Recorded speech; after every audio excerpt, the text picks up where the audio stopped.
नमस्कार. विशेषच्या या भागामध्ये आपल्या सगळ्यांचं स्वागत. मी प्रसाद काथे. राष्ट्रहित सर्वोपरी मानणाऱ्या राष्ट्रीय स्वयंसेवक संघाच्या एका ज्येष्ठ स्वयंसेवकाकडून मराठी माणसाच्या जखमेची खपली काढली गेली. मुंबईमध्ये मराठी बोलता आलंच पाहिजे असं काही गरजेचं नाही असं वक्तव्य संघाचे माजी सरकार्यवाह भैयाजी जोशी यांनी केलं. सरकार्यवाह हे संघातलं एक अत्यंत महत्त्वाचं पद आहे. राष्ट्रीय स्वयंसेवक संघाची रचना चालवण्याची जबाबदारी सरकार्यवाह यांच्यावर असते. सर्वसामान्यांना सरकार्यवाह म्हणजे काय ते समजणार नाही.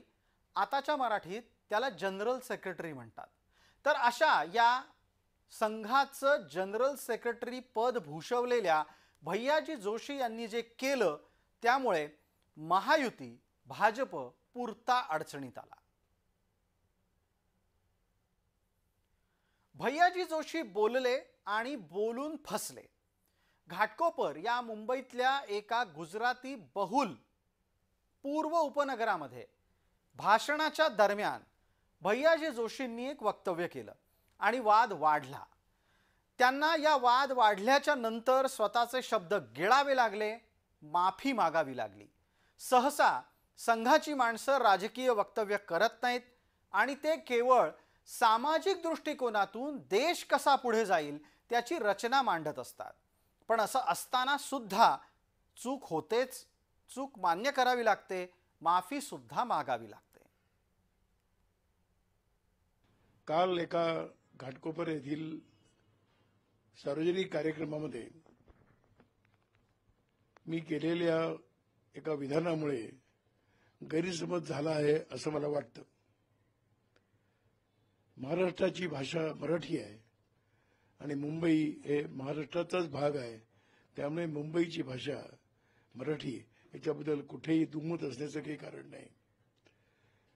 भारताची आपली एक विशेषता आहे की इथे विविध भाषा बोलणारे लोक सुद्धा परस्परांना बरोबर घेऊन चालतात. याच्यामध्ये कुठेही भाषेमुळे प्रश्न निर्माण होत नाही.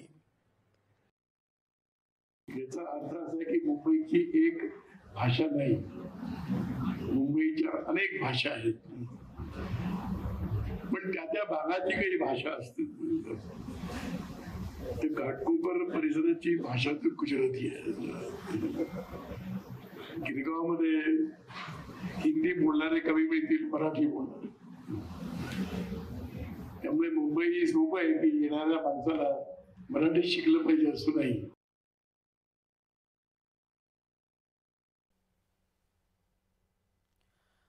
भैयाजी काय बोलले, कोणाला बोलले यापेक्षा लक्षात आणून देणं गरजेचं आहे की मुंबई कशी मिळवली आहे. मराठी माणसानं संघर्ष करून ही मुंबई मिळवलेली आहे. भैयाजी जोशी कदाचित त्या आंदोलनाशी थेट संबंधित राहिले नसतील, पण त्यांना हे विसरता कामा नये की मुंबई मिळवण्याच्यासाठी संघर्ष मोठा झालाय. नेहरूंनी 1956 मध्ये देशात भाषावार प्रांत रचना लागू करायचं ठरवलं आणि इथेच ठिणगी पडली. मुंबई कुणाची या मुद्द्यावर आंदोलन सुरू झालं. संयुक्त महाराष्ट्राचं आंदोलन म्हणून हे आंदोलन ओळखलं जातं. मुंबईवर एकाच वेळेला महाराष्ट्र आणि गुजरात या दोघांनी हक्क सांगितला आणि इथूनच वाद वाढत गेला. मुंबईसह संयुक्त महाराष्ट्र झालाच पाहिजे अशी घोषणा प्रल्हाद केशव अत्रे यांनी ठणक्यात दिली आणि हीच घोषणा पुढे मुंबईसाठी लढणाऱ्या असंख्य आंदोलकांना प्रेरणा देत राहिली. हे आंदोलन चिरडण्यासाठी काँग्रेसनं पोलीस बळाचा वापर केला. आज जिथे हुतात्मा चौक आहे त्या हुतात्मा चौकात गोळीबार झाला आणि काँग्रेसच्या सरकारनं गोळ्या घालून 105 मराठी जणांना हुतात्मा केलं. संयुक्त महाराष्ट्र आंदोलनाच्या या रक्तरंजित क्रांतीमुळे मुंबईसह महाराष्ट्र जन्मला. महाराष्ट्राची स्थापना 1 मे 1960 ला झाली आणि भाषा ठरली मराठी. महाराष्ट्राची भाषा म्हणून मराठी तेव्हा मान्यता पावली. माननीय भैयाजी जोशी यांच्या एका विधानामुळे सध्या सर्वत्र राजकारण होताना दिसत आहे. त्यांचं जे विधान आहे त्या विधानामध्ये त्यांच्या विधानाच्या मागचा जो अर्थ आहे तो त्यांनी आज स्पष्टीकरण देऊन स्पष्ट केलेला आहे. बरेच वेळा एखादे मोठे व्यक्ती किंवा एखादे राष्ट्रीय स्तरावरचे नेते बोलत असताना एखाद्या संदर्भामध्ये एखादं विधान करतात, परंतु त्या विधानाच्या मागे कुठला अर्थ आहे तो माध्यमांनी, समाज माध्यमांनी आणि जनतेनी लक्षात घेणं आवश्यक असते. माननीय भैयाजी जोशी यांनी हे स्पष्ट केलेलं आहे की महाराष्ट्राची भाषा ही मराठी आहे आणि मुंबई हे महाराष्ट्राचाच भाग असल्यामुळे मुंबईची भाषा सुद्धा मराठी आहे. त्यावर कुठलेही राजकारण किंवा वादविवाद व्हायला नको असं मलाही वाटतं. एकदा जरा आपण भैयाजी जोशींना सांगायचा प्रयत्न करू की मुंबईत किती भाषा बोलल्या जातात, कशा बोलल्या जातात, किती टक्केवारीनं बोलल्या जातात. मुंबई मराठी बोलते याला 2011च्या जनगणनेचा आधार आहे. 45% माणसं इथं मराठी बोलतात. गुजराती 20% बोलतात, हिंदी भाषा 20% लोक बोलतात आणि इतर विविध भाषा 15% बोलतात. बहुसंख्य बघायला गेलं तर अमराठी भाषा या प्रदेशात बोलली जात असली तरी सर्वाधिक भाषा कोणती बोलली जाते हे भैयाजी जोशींनी विचारलं तर त्याला उत्तर मराठी हेच आहे. तसंही मुंबईतला जो काही मराठी वर्ग आहे, वोटर क्लास सुमारे 28%, हा तसाही बऱ्याच प्रमाणात शिवसेनेकडे आहे. पण या सध्याच्या विधानाने, आणि ती शिवसेना ठाकरेंची आहे, आणि या सध्याच्या विधानाने जी काही भाजपकडे असतील ती सुद्धा कदाचित ठाकरेंकडे येऊ शकतात, ही वस्तुस्थिती आहे. पण त्याचबरोबर असं विधान करून भैयाजी जोशी यांनी एक वेगळाच अँगल साधलेला, तो असा की केवळ 28% आता उरलेले मराठी आणि उर्वरित जे कोणी मोठ्या प्रमाणात हिंदी, गुजराती किंवा बहुभाषिक इतर भाषिक जे काही आहे त्यांना एक प्रकारे भैयाजी जोशी यांनी दिलासा दिलेला आहे की मुंबई मराठी माणसांच्या करता, मुंबईत मराठी बोला वगैरे नाही, तुम्ही आम्हाला मतं दिलीत तर मराठी भाषेशिवाय सुद्धा तुम्ही राहू शकता. आता या सगळ्या गदारोळात स्वाभाविकरित्या महाराष्ट्रात सत्तेत असलेल्या भारतीय जनता पार्टीच्या सरकारच्या अडचणी वाढल्या आणि डोकेदुखी सुद्धा. खरं म्हणजे भैयाजी जोशी यांचं वक्तव्य काही मी ऐकलेलं नाही, त्यामुळे ते पूर्णपणे ऐकून त्याच्यावर मी माहिती घेऊन बोलेन.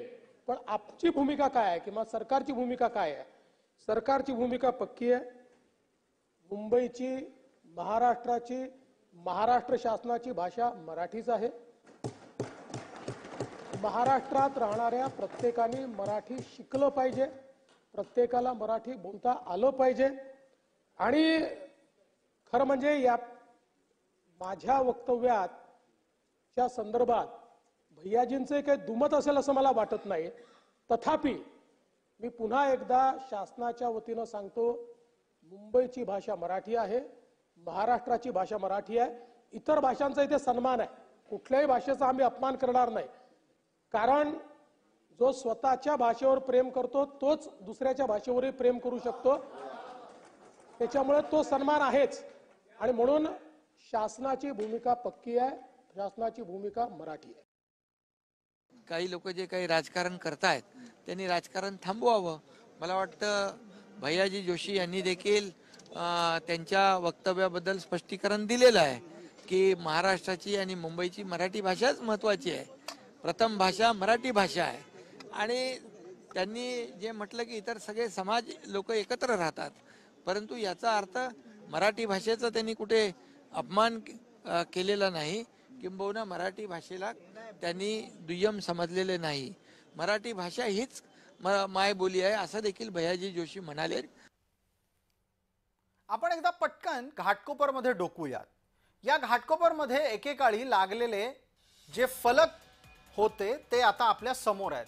मारू घाटकोपर असं गुजरातीत तिथं लिहिलं गेलं होतं, म्हणजेच माझं घाटकोपर. माझी मुंबई, माझं नागपूर, माझं लातूर याप्रमाणे इथं लिहिलं होतं मारू घाटकोपर. गंमत अशी आहे, भाषा ही गुजराती आहे, लिपी आहे देवनागरी, आणि याचमुळे तिथं ठिणगी पडली वादाची. या ठिणगीला पुढं व्यवस्थितरित्या राजकीय पातळीवर वाढवलं गेलं, पण आजही परिस्थिती हीच आहे आणि वस्तुस्थिती सुद्धा की तुम्ही घाटकोपर परिसरात फिरलात तर कानावर सर्वाधिक गुजरातीच पडतं.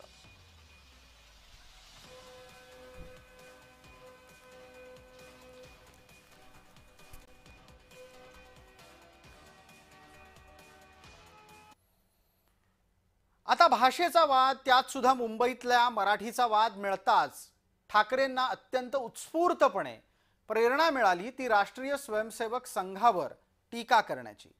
ठाकरे लगोलग हुतात्मा स्मारकावर पोहोचले आणि भैयाजी जोशी यांच्या वक्तव्याचा त्यांनी निषेध केला. पण हा निषेध करण्यापूर्वी त्यांनी गरळ ओकली. भाषावार प्रांतरचना देशाची झाली, आता ही मुंबईची भाषावर गल्ली रचना करतात की काय, आणि मग तोडाफोडा आणि राज्य करा, ही अत्यंत घाणेरडी आणि विकृत मानसिकता या निमित्ताने सगळ्यांसमोर आलेली आहे. काल ज्याप्रमाणे मला वाटतं विधान परिषदेत मुख्यमंत्री बोलले की कोरटकर काय करताय, कोरटकर हा चिल्लर माणूस आहे, तसं मुख्यमंत्र्यांनी जाहीर करायचं भैयाजी काय करतायत, भैयाजी जोशी हा चिल्लर माणूस आहे. हे जे कोणी आनाजी पंत काल आले होते, त्या आनाजी पंतांना मी सांगतोय की मी तुम्हाला त्यांना आव्हान देतोय की अशी भाषा त्यांनी अहमदाबादमध्ये जाऊन करून दाखवावी, तामिळनाडूमध्ये करून दाखवावी, कर्नाटकात, केरळमध्ये, बंगालमध्ये ही तिकडे भाषा करून नुसती दाखवावी, आणि भाषा करून दाखवायची नाही तर भाषा करून सुखरूप येऊन दाखवावं. आता संघावर घसरण्याची, संघाच्या विरोधात बोलण्याची गेल्या काही दिवसांपासून ठाकरेंनी स्वतःला सवय लावून घेतली आहे. भैयाजींनी त्यांना आणखीन एक संधी दिली, पण भैयाजी जे 2025 मध्ये बोलले त्याच धर्तीवर चक्क स्वतः उद्धव ठाकरेंनी आपल्या मुलाच्यासाठी वरळीमध्ये मत मागत असताना गुजरातीतच फलक लावले होते. हा त्याचा पुरावा आहे. ठाकरेंचे गुजराती प्रेम स्वतःच्या मुलाच्या साठी निवडणुकीत मतं मागताना केम छो वरळी म्हणू शकतं, पण भैयाजी जोशी तसं चुकीचं बोलू शकत नाहीत. ही भूमिका ठाकरे घेऊ शकतात आणि यालाच राजकारण म्हणतात. बातमीपत्राच्या या भागामध्ये तुर्तास इतकंच. आपण पाहत रहा फक्त जय महाराष्ट्र.